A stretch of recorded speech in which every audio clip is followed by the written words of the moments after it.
नमस्कार दोस्तों, मैं टिकरनंद चौधरी आप सभी का स्वागत करता हूं हिस्ट्री के यूट्यूब चैनल पीटी हिस्ट्री वाला पर। देखिए, अपन आज जो राजस्थान की जो सिक्कों के अध्ययन के बारे में पढ़ रहे थे, आज अपना नया टॉपिक होगा कुषाण वंश के सिक्के। ठीक है जी।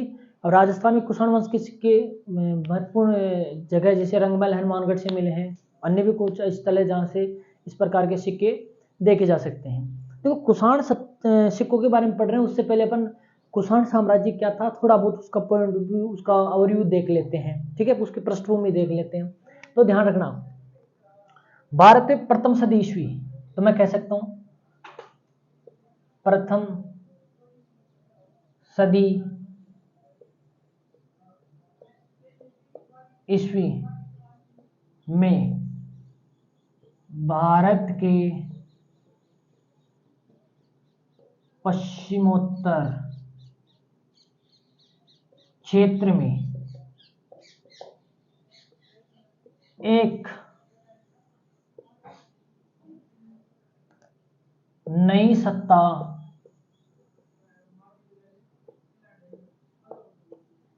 स्थापित हुई।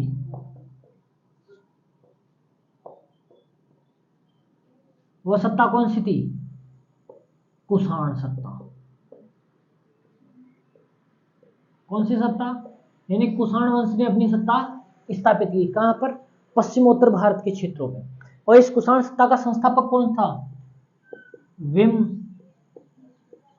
कडफिसस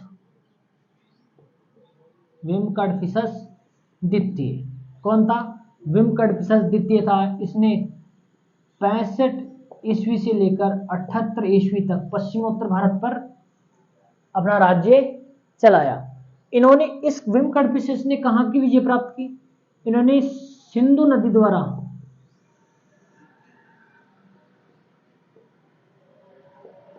सिंचित क्षेत्र, कौन सा? पंजाब। सिंधु नदी द्वारा सिंचित क्षेत्र पंजाब पर इसने क्या कर लिया? अपनी सत्ता मजबूत कर ली। किसने? विम कडफिसस द्वितीय ने। इस विम कडफिसस द्वितीय के बाद में प्रसिद्ध कुषाण शासक आया। अब देखो, इस विम कडफिसस द्वितीय ने क्या किया? यहां पर स्वर्ण सिक्के जारी किए, रजत सिक्के जारी किए और ताम्र सिक्के जारी किए। कौन कौन से सिक्के जारी किए? इसने स्वर्ण, रजत और ताम्र सिक्के जारी किए। देखिए, कुछ विद्वानों का ये मानना है कि भारत में यानी भारत की भूमि पर वास्तव में स्वर्ण सिक्के सबसे पहले चलाने वाला शासक कौन था? कुषाण शासक विम कडफिसस था। कौन था? कुषाण शासक विम कडफिसस था। कुछ विद्वानों का मानना है, क्योंकि देखो, इससे पहले जो भारत के पश्चिमोत्तर भारत में जो सोने के सिक्के चलाए गए, वो किसके द्वारा चलाए गए थे? आपके इंडो ग्रीक शासकों द्वारा चलाए गए थे। कौन से शासकों द्वारा चलाए गए थे? इंडो ग्रीक शासकों द्वारा चलाए गए थे। कौन से शासकों? इंडो ग्रीक शासकों। अब वो सिक्के सिंधु नदी के इस तक ही, इधर वाले क्षेत्रों तक ही सीमित रहे। सिंधु नदी के इस वाले क्षेत्रों तक ही सीमित रहे। बहुत कम मात्रा में भारत के इलाकों से प्राप्त होते हैं, जिनमें से अपन ने कल पढ़े ही थे। बहुत कम मात्रा में, एक एक दो दो मुद्राएं मिली है। स्वर्ण मुद्राएं तो बहुत कम मात्रा में, क्योंकि उन्होंने रजत मुद्राएं बहुत ज्यादा मात्रा में चलाई थी। कल ही पढ़ा है अपन ने कि जो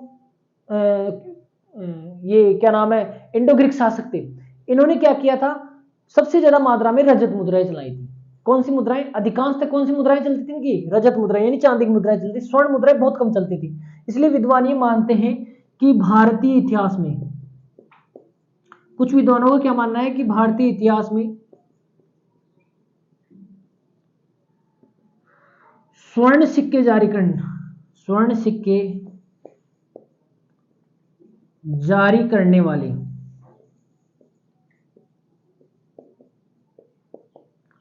शासक कौन थे? कुषाण वंश के थे। और वो पहला शासक कौन था? विम कडफिसस था। कौन सा था? विम कडफिसस द्वितीय था। इसने क्या किया? सिंधु द्वारा सिंचित पंजाब वाले क्षेत्र में क्या किया? अधिकार करके वहां पर स्वर्ण, रजत और ताम्र मुद्राएं जारी की।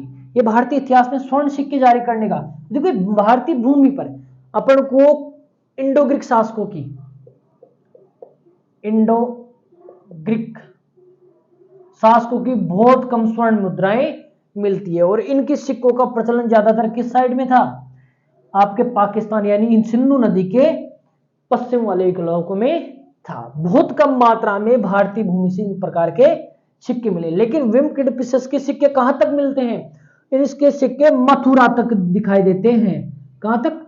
मथुरा तक सिक्के मिलते हैं। और आपको पता है मथुरा उत्तर प्रदेश में पड़ता है, वहां तक इनके इस विम किडफिशस के स्वर्ण सिक्कों का प्रचलन था और बहुत बड़ी मात्रा में इनके सिक्के प्राप्त होते हैं। इसलिए कुछ विद्वान ये कहते हैं कि विम किडफिशस ने भारतीय इतिहास में सबसे पहले स्वर्ण सिक्के जारी किए। लेकिन कुछ विद्वानों का क्या मानना है कि इंडो ग्रीक शासकों ने पश्चिमोत्तर क्षेत्र में सबसे पहले स्वर्ण सिक्के जारी किए। अब विम किडफिशस के बाद में कुषाण सत्ता का प्रसिद्ध शासक कौन हुआ? कनिष्क प्रथम। कौन हुआ? कनिष्क प्रथम। क्योंकि पता है इसका राज्याभिषेक 78 ईस्वी में हुआ था, सबको पता है, क्योंकि 78 ईस्वी तक तो विम किडफिशस का शासन था। 78 ईस्वी में इसका शासन होता है, इसने एक संवत चला दिया जिसे शक संवत के नाम से जाना जाता है। ठीक है। अब कनिष्क ने जो कनिष्क प्रथम था 78 ईस्वी में, इसने सिक्कों को बड़ी शुद्ध मात्रा के रूप में जारी किया।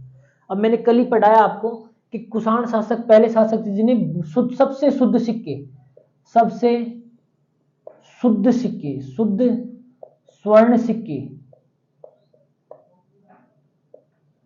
जारी करने वाले कौन थे? सबसे शुद्ध स्वर्ण सिक्के जारी करने वाले शासक कौन थे? कुषाण शासक थे। ये पॉइंट भी आपको ध्यान होना चाहिए। सबसे पहले स्वर्ण सिक्के बहुत कम मात्रा में इंडो ग्रीक शासकों ने, कुछ विद्वान ये मानते हैं कि भारतीय इतिहास में स्वर्ण सिक्के जारी करने का श्रेय किसे दिया जाता है? इंडो ग्रीक शासकों को दिया जाता है। और कुछ विद्वान ये मानते हैं, विद्वानों का ये मानना है कि सबसे शुद्ध स्वर्ण सिक्के किसने जारी किए? कुषाण शासकों ने जारी किए। लेकिन अपन पढ़ेंगे गुप्त शासकों के बारे में, तो गुप्त शासकों में लार्ज क्वांटिटी में, बड़ी मात्रा में क्या किए? स्वर्ण सिक्के जारी किए। ये 3 पॉइंट ध्यान रखिए। यस, अब देखिए अपन को कहां से कुषाण सिक्के मिले हैं? राजस्थान में।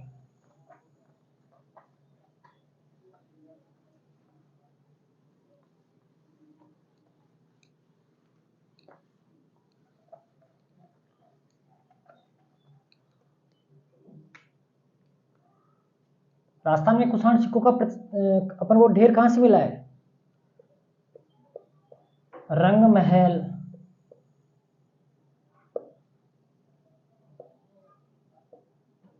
हनुमानगढ़। यहां से कितने? 105 ताम्र मुद्राएं मिली है। कितनी? 105 ताम्र मुद्राएं मिली है। मैं आपको पहले बता देता हूं कुषाणों ने कौन कौन से सिक्के जारी किए। कुषाण शासकों के सिक्के किस किस धातु से बने होते थे? सबसे प्योर धातु यानी स्वर्ण से बने होते थे। इसके अलावा रजत, चांदी से भी बने होते थे, ताम्र से बने होते थे और कांस्य सिक्के भी मिले हैं। किसके? कांस्य के सिक्के भी मिले हैं। तो स्वर्ण, रजत, ताम्र और कांस्य। तो यहां से 105 ताम्र मुद्राएं मिली है। कहां से? 105 रंगमहल से। रंगमहल की जो मुद्राएं मिली है उनका अध्ययन किसने किया? अध्ययन किस विद्वान ने किया? अध्ययन किया बीवर महोदय ने। किसने किया? बीवर महोदय ने किया। ठीक है। अब यहां से कौन कौन सी मुद्राएं मिली है? एक तो आहत मुद्राएं मिली है, कुछ आहत मुद्राएं मिली है, कुछ तो आहत मुद्राएं, और कुछ क्या मिली है? एवं कुछ कुषाण मुद्राएं मिली है। कुषाण मुद्राएं, तो ध्यान रखना, रंगमहल हनुमानगढ़ से आहत मुद्राएं भी मिली है और कुषाण मुद्राएं भी मिली है। यहां से मिली कुषाण मुद्राओं क्या कहा जाता? तो कुषाण मुद्राओं को मुरंड कहा जाता था। क्या कहा जाता था? मुरंड कहा जाता था। क्या कहा जाता था? मुरंड कहा जाता था। देखिए यहां से कुषाण शासकों की कौन कौन सी मुद्राएं मिली, कौन कौन सी कुषाण शासकों की मुद्राएं मिली है, तो ध्यान रखना यहां पर कनिष्क, फर्स्ट, वाजिशक,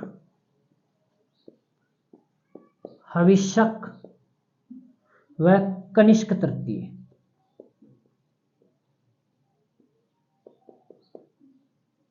कनिष्क द्वितीय की मुद्राएं, कनिष्क तृतीय की मुद्राएं मिलती है। कौन कौन सी कुषाण शासकों की यहां से मुद्राएं मिली है, कनिष्क प्रथम की मिली है, वाजिशक की मिली है, हविष्यक की मिली है और कनिष्क तृतीय की मिली है। इनमें सबसे महत्वपूर्ण है कनिष्क प्रथम का सिक्का। किसका सिक्का, कनिष्क प्रथम का सिक्का। ये जो सिक्का मिला है, देखो आपको पता है सिक्के के दो पहलू होते हैं, चित और पट, यानी हेड एंड टेल। अब देखिए ये सिक्का मिला है, इसमें देखो यहां पर कनिष्क को है ना जो बड़ा सुंदर दिखाया गया है, क्या करके दिखाया गया है, कनिष्क को कोट पहने हुए, कोट पहने हुए तथा वेदी के पास खड़ाई है, कोट पहने हुए वेदी के पास खड़ा दिखाया गया है। कोट पहने हुए, कोट पैंट पहने हुए वेदी के पास दिखाया गया है, कहने मतलब यूनानी पोशाक। और इसके ये तो चित भाग है यानी हेड भाग है, और पृष्ठ भाग पर क्या दिखाया गया है, पृष्ठ भाग पर यूनानी भाषा में ओडोवायु, क्या नाम लिखा हुआ है, ओडोवायु लिखा हुआ है। क्या लिखा हुआ है, ओडोवायु लिखा हुआ है। यानी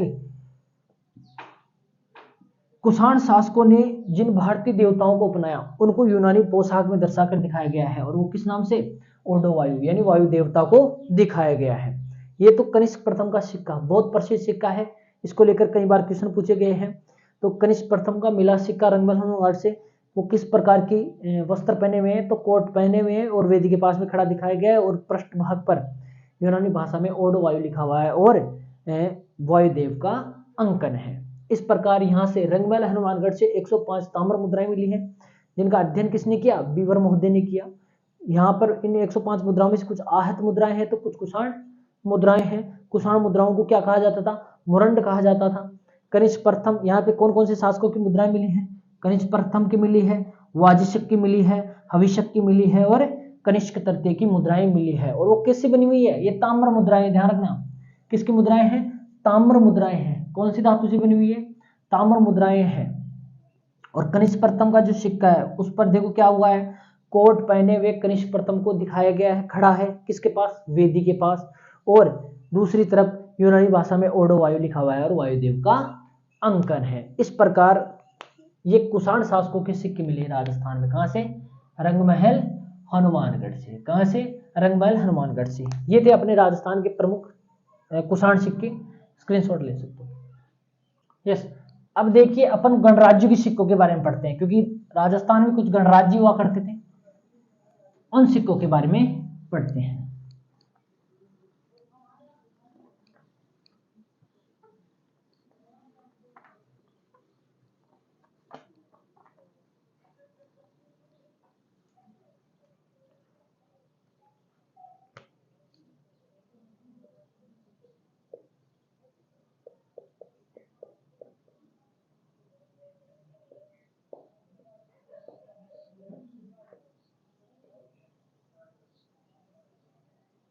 देखिए मालव गणराज्य के सिक्के कहां कहां से प्राप्त होते हैं अपन को, दो बहुत प्रसिद्ध स्थल है जहां से मालव गणराज्य के सिक्के मिलते हैं। एक तो रेड टोंक, डील नदी के किनारे है, और दूसरा है नगर टोंक। यहां से मालव जनपद के कितने सिक्के मिले हैं, 300, और यहां से कितने मिले हैं, 6000 ताम्र सिक्के, 6000 ताम्र सिक्के। ये यहाँ पर कितने मिले, 300। ये भी किससे बने हुए हैं, ताम्र सिक्के, जिनको गण मुद्राएं कहा गया है। किस, क्या कहा गया है, गण मुद्राएं। गण मुद्राएं क्यों कहा गया है, क्योंकि ये गणराज्य से संबंधित मुद्राएं थी। किससे संबंधित मुद्राएं थी, गणराज्य से संबंधित मुद्राएं थी। जब अपन ने रेड टोंक का अध्ययन किया था, वहां के पंचमार्ग कॉइन्स का अध्ययन किया था, तब अपन ने ये भी कहा था कि यहाँ से 3 गण मुद्राएं मिली है, 300 गण मुद्राएं मिली है। तो इस कारण इनको गण मुद्राएं इसलिए कहा गया क्योंकि ये मालव गणराज्य से संबंधित थी। यहाँ ध्यान रखना आप, भारत, देखो सबसे पहले तो ये ध्यान रखना, मालव गणराज्य के सिक्के अपने पूर्वी राजस्थान से मिले, उत्तरी पूर्वी राजस्थान से मिले, उत्तरी पूर्वी राजस्थान से मिले हैं। कहां से मिले हैं? उत्तरी पूर्वी राजस्थान से मिले हैं, पहला पॉइंट। तो क्यों? क्योंकि देखो रेड टोंक, नगर टोंक और उसके उस साइड के इलाकों में जयपुर, इसके अलावा हनुमानगढ़, नागौर, इस वाले सिक्कों में योद्ध आपके मालव गण के सिक्के प्राप्त होते हैं। ठीक है, मालव जो गणराज्य हुआ करता था वो प्रारंभ में गुप्तों के, कुषाणों के इनके अधीन रहा करता था, इनके अधीन में इनकी सत्ता चलती थी। इन्होंने बहुत मात्रा में, भारी मात्रा में ताम्र सिक्के जारी किए थे, तो इन ताम्र सिक्कों के बहुत बड़ी मात्रा में इनके क्या मिलते हैं? निधियां मिलती हैं। तो देखिए अगला पॉइंट देखिए, इस नगर टोंक के बारे में देखते हैं, क्योंकि इसे करकोट नगर भी कहा जाता है।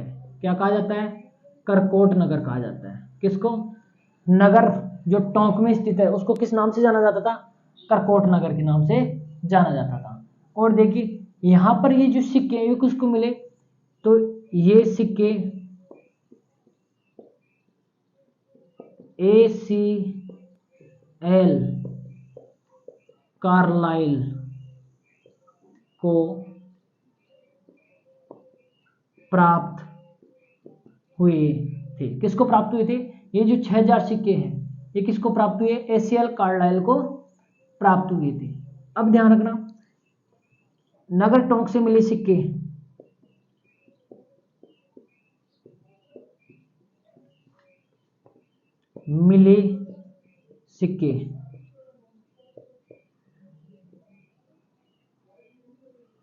भारत के सबसे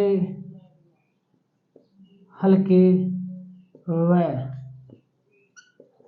छोटे आकार के हैं। कैसे हैं? ये सबसे हल्के सिक्के हैं, इनका वजन 1.5 ग्रेन से लेकर 10 ग्रेन तक है। कितना वेट है इनका? 1.5 ग्रेन से लेकर 10 ग्रेन तक इनका वजन दिखाई देता है। तो ये सबसे हल्के हैं। क्या है? सबसे हल्के और सबसे छोटे आकार के सिक्के हैं। क्या है? सबसे छोटे आकार के सिक्के हैं। तो आपसे सीधा भी क्वेश्चन पूछा जा सकता है, वह कौन सा स्थल है जहां से सबसे छोटे आकार के और सबसे कम वजन के सिक्के मिले हैं? तो वह आपका नगर टोंक, जहां से 6000 ताम्र सिक्के मिले और वो किसको मिले? ACL कार्लाइल को प्राप्त हुए हैं। नगर, इनका प्रचलन कब किया गया था? इनका प्रचलन, देखो पहली बात तो ACL कार्लाइल का यह मानना है कि नगर टोंक मालव जनपद की टकसाल रही होगी। टकसाल यानी नगर टोंक क्या है? मालव जनपद की, जो मालव जनपद या मालव गणराज्य रहा करता था उसकी टकसाल क्या थी? नगर टोंक। क्योंकि यहां से बड़ी मात्रा में सिक्के मिले, 6000 ताम्र सिक्के मिल गए, तो क्या पता यहाँ पर टकसाल रही होगी, तो यहाँ पर इन सिक्कों को क्या किया जाता है? इन सिक्कों की ढलाई की जाती होगी। ऐसे में ये माना जाता है कि मालव जनपद की टकसाल कहाँ रही होगी? नगर टोंक में रही थी। और ध्यान रखना, ये सिक्के यानी राजस्थान में एक स्थान से सबसे बड़ी मात्रा में, सबसे बड़ी मात्रा में सिक्के नगर टोंक से मिले हैं। कहां से मिले हैं? नगर टोंक से सबसे बड़ी मात्रा में सिक्के, 6000 ताम्र सिक्के मिले हैं। तो आपसे क्वेश्चन ये भी पूछा जा सकता है कि राजस्थान में सबसे बड़ी मात्रा में सिक्कों का ढेर कहां से मिला है? नगर टोंक से मिला है। और किससे संबंधित थे? मालव गणराज्य से संबंधित सिक्के थे। नगर टोंक मालव गणराज्य की टकसाल थी। इस स्थल से सिक्के खोजने का कार्य किसने किया? एसीएल कार्लाइन ने किया। नगर टोंक को प्राचीन काल में करकोट नगर भी कहा जाता था। और देखिए ये जो सिक्के प्राप्त हुए हैं ताम्र के, वो सबसे हल्के और छोटे आकार के सिक्के हैं जिनका वजन 1.5 ग्रेन से लेकर कितना तक है? 10 ग्रेन तक है। ये जो मालव गणपत के जो सिक्के मिले हैं, तो ध्यान रखना इन सिक्कों पर कैसे पता चला कि ये मालव गणराज्य के सिक्के हैं? तो इन सिक्कों पर मालवाना जनपदस्य, ब्राह्मी भाषा में ये शब्द लिखा हुआ है। मालवाना जनपदस्य शब्द लिखा हुआ मिलता है। क्या मिलता है? मालवाना जनपदस्य शब्द लिखा हुआ मिलता है। ठीक है। इसके अलावा ब्राह्मी भाषा में, ब्राह्मी लिपि में 40 मालव सरदारों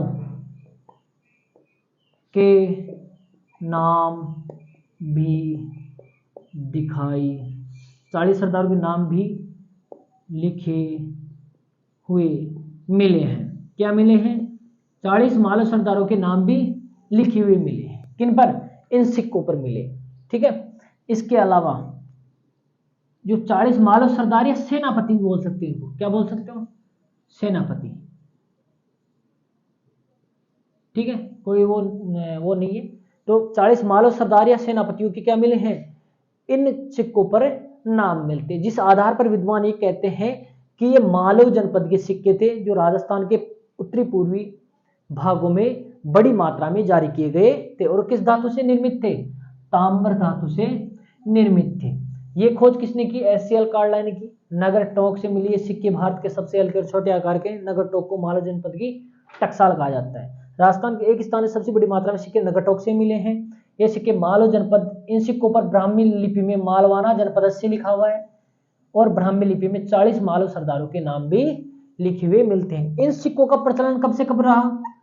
तो प्रचलन को लेकर विद्वानों का मानना है कि दूसरी सदी ईसा पूर्व से दूसरी सदी ईस्वी तक इनका प्रचलन रहा। कब से कब तक? यानी दूसरी सदी ईसा पूर्व से लेकर दूसरी सदी ईस्वी तक इनका प्रचलन था। यानी इस टाइम पीरियड के ये सिक्के थे। तो ये तो मालव गणराज्य के सिक्के, आप स्क्रीनशॉट ले सकते हो। अब देखिए ये तो मालव गणराज्य के सिक्के, इनकी टकसाल कहां? नगर टोंक। कहां पर?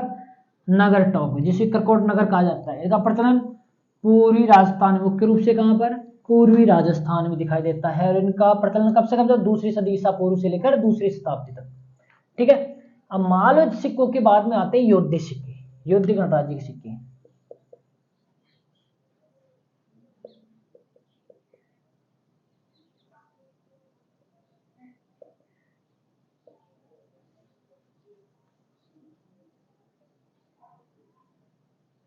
प्रचलन क्षेत्र,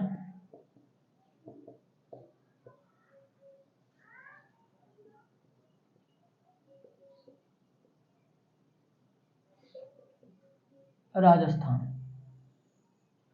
ठीक है। समय कब से कब तक प्रचलन में रहे? ये रहे 400 ईसा पूर्व से कब तक?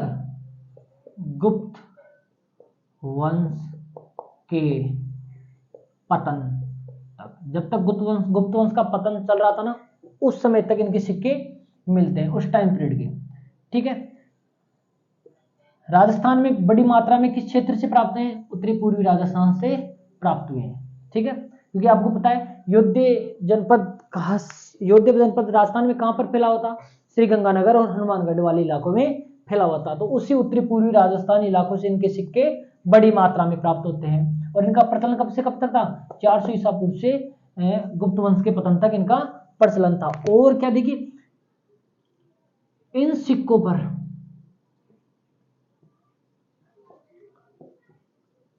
ब्राह्मी लिपि में, ब्राह्मी लिपि में योध्याना बहुधान्य, योध्याना बहुधान्य लिखा हुआ मिलता है। क्या लिखा हुआ मिलता है? योध्याना बहुधान्य लिखा हुआ मिलता है। इसके अलावा इस पर नंदी, स्तंभ, कमल, शिव आदि की आकृतियां दिखाई देती है। कौन कौन सी आकृतियां खुद भी दिखाई देती है? नंदी की, स्तंभ की, कमल और शिव की आकृतियां दिखाई देती है। ठीक है, फिर से देख लेना। योध्या गणराज्य के सिक्के कहां से मिले हैं? उत्तरी पूर्वी राजस्थान से मिले हैं, जिनका प्रचलन कब से कब तक रहा? 400 ईसा पूर्व से लेकर गुप्त शासकों के पतन तक रहा। ये राजस्थान के किस क्षेत्र में प्रचलित थे? उत्तरी पूर्वी राजस्थान में प्रचलित रहे हैं और बड़ी मात्रा में इन्हीं क्षेत्रों से प्राप्त हुए अपन को। ये सिक्कों पर ब्राह्मी लिपि में क्या लिखा हुआ है? योध्याना बहुधान्य। तो इस शब्द से क्या पता चलता है? बहुधान्य यानी इस क्षेत्र में बड़ी मात्रा में कृषि की जाती थी। इस शब्द से क्या पता चलता है? भाई योध्य क्षेत्र कृषि के लिए बहुत प्रसिद्ध था।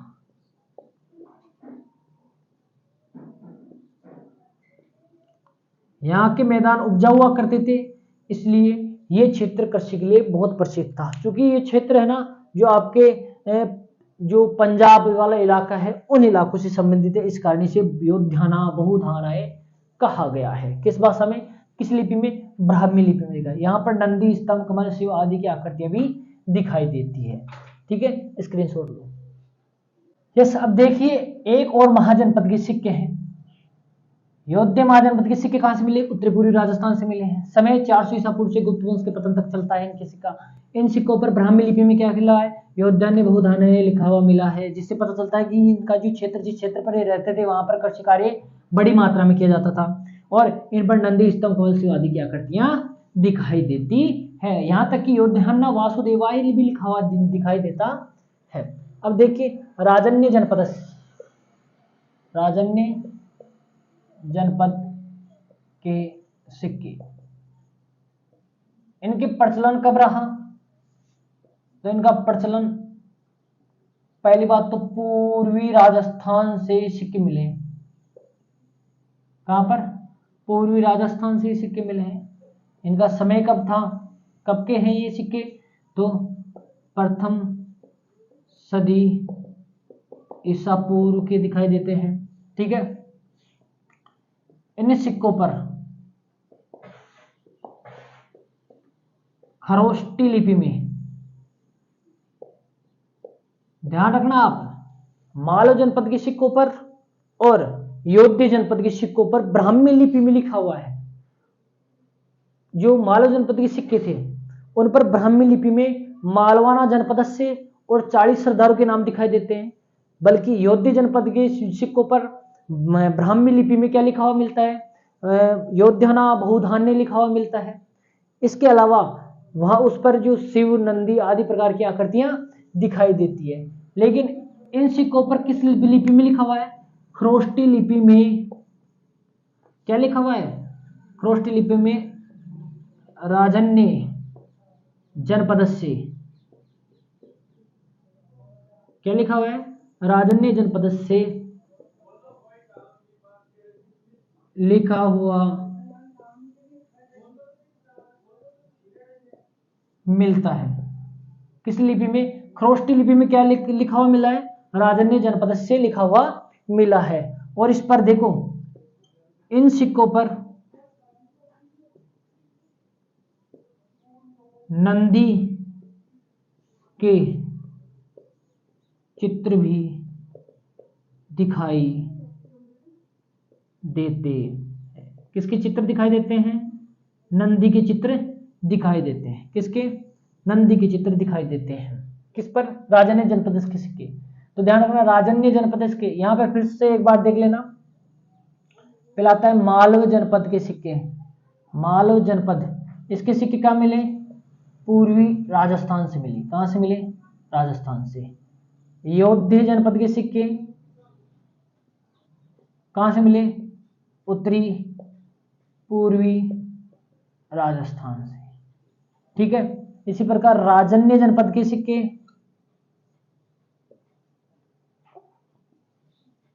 इसके सिक्के कहां से मिले आपके? पूर्वी राजस्थान से। कहां से मिले? पूर्वी राजस्थान से मिले हैं। ठीक है।